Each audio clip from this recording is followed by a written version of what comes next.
Assalamualaikum warahmatullahi wabarakatuh. Selamat pagi anak-anak. Semoga semuanya dalam keadaan sehat walafiat. Alhamdulillah, pagi ini kita akan melanjutkan pembelajaran di tema 2, Persatuan dalam Perbedaan. Subtema 1, pembelajaran 3. Hidup rukun merupakan impian setiap warga negara. Rukun dalam perbedaan akan memberikan kedamaian dan ketentraman. Silakan simak ilustrasi berikut. Pagi ini Udin dan teman-temannya sedang bekerja sama untuk mengumpulkan informasi tentang tanaman dan habitatnya. Mereka berdiskusi dan mencatat semua hasil pengamatan. Meskipun mereka berasal dari latar belakang yang berbeda, namun perbedaan tidak menghalangi mereka untuk belajar bersama. Dari ilustrasi tersebut menerangkan bahwa perbedaan latar belakang baik gender, suku, agama tidak menghalangi mereka untuk bekerja sama dalam melakukan pengamatan tersebut.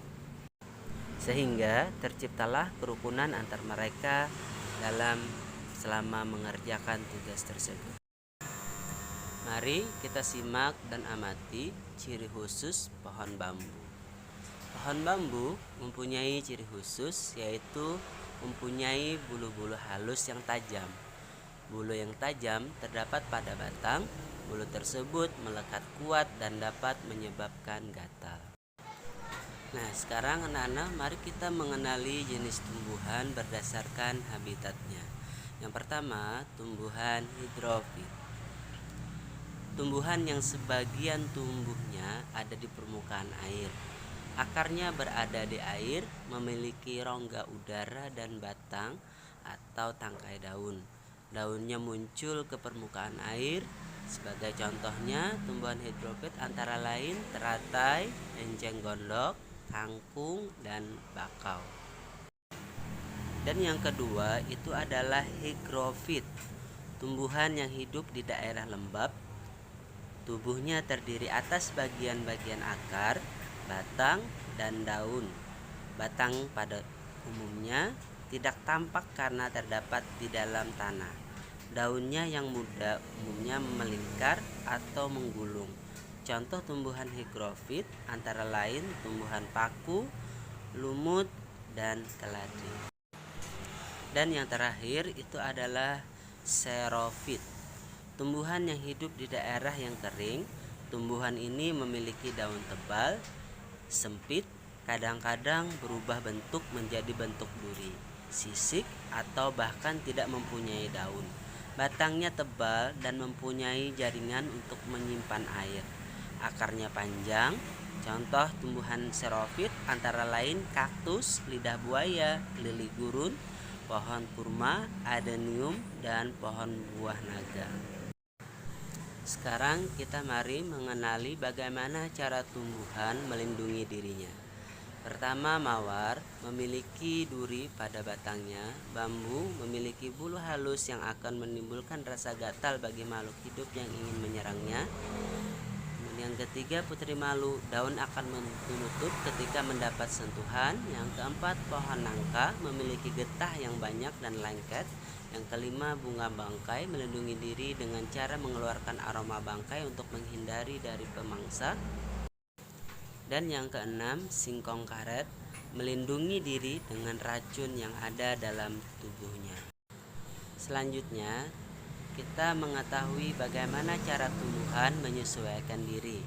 Yang pertama, enceng gondok memiliki batang yang menggelembung dan berongga supaya dapat mengapung di atas air. Yang kedua, teratai memiliki batang berongga, memiliki daun yang lebar, akar dan batangnya berada di dalam air. Pohon cemara memiliki daun kecil agak runcing, hal ini untuk mengurangi penguapan. Yang keempat, pakis beradaptasi dengan lingkungan yang lembab dengan cara menggulung daunnya. Yang kelima, pohon jati ketika musim kemarau terjadi, pohon jati akan menyesuaikan diri dengan menggugurkan daunnya. Dan yang keenam, kaktus memiliki daun seperti duri untuk mengurangi penguapan yang terjadi. Nah, sekarang tugas muatan IPA untuk anak Bapak. Silahkan jawab 4 pertanyaan berikut.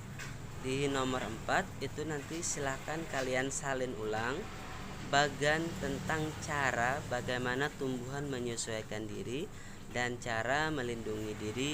Kerjakan di buku tulis kalian masing-masing. Sekarang kita lanjutkan tentang muatan EPS, Proklamasi Kemerdekaan Indonesia. Proklamasi Kemerdekaan Indonesia memberikan makna yang sangat penting bagi bangsa Indonesia. Sejak teks proklamasi kemerdekaan dibacakan, rakyat Indonesia memiliki negara merdeka, berdaulat, dan bermartabat. Tonggak sejarah tersebut tidak akan terjadi apabila tidak ada anak bangsa yang berani memproklamirkan kemerdekaan. Mereka adalah pejuang bangsa yang tidak boleh kita lupakan. Baik anak-anak, mari kita mengenal tokoh-tokoh proklamasi. Yang pertama adalah Insinyur Soekarno, merupakan salah satu orang yang berjasa dalam mendirikan negara Republik Indonesia. Yang kedua adalah Dr. Andos Haji Muhammad Hatta, atau yang sering kita kenal adalah Bung Hatta. Beliau adalah salah satu wakil presiden pertama Indonesia. Dan yang ketiga, Ahmad Suparjo. Beliau ikut serta menyusun konsep teks proklamasi di rumah Laksamana Tadasi Maeda bersama Bung Karno. Dan yang keempat, ada Laksamana Tadasi Maeda adalah seorang perwira tinggi Angkatan Laut Kekaisaran Jepang. Namun, beliau membantu persiapan konsep teks proklamasi kemerdekaan dengan mempersilahkan rumahnya digunakan untuk kegiatan yang sangat penting ini. Yang kelima adalah Soekarni. Soekarni adalah salah satu seorang tokoh pemuda dan pejuang yang gigih melawan penjajah. Soekarni juga mengusulkan agar yang menandatangani teks proklamasi adalah Bung Karno dan Hatta atas nama bangsa Indonesia. Yang keenam itu adalah Sayuti Melik. Beliau yang mengetikkan naskah teks proklamasi. Dan tokoh proklamasi yang terakhir itu adalah Ibu Fatmawati. Beliau menjahit bendera pusaka saat dikibarkan pada upacara proklamasi kemerdekaan pada tanggal 17 Agustus 1945. Tugas untuk muatan EPS, silahkan kalian buatkan 6 pertanyaan dan di sana sudah Bapak sajikan tentang jawabannya. Pertanyaan apa, mengapa, siapa, bagaimana, kapan, dan di mana. Nah, silakan kalian buat pertanyaan berdasarkan proklamasi kemerdekaan Indonesia.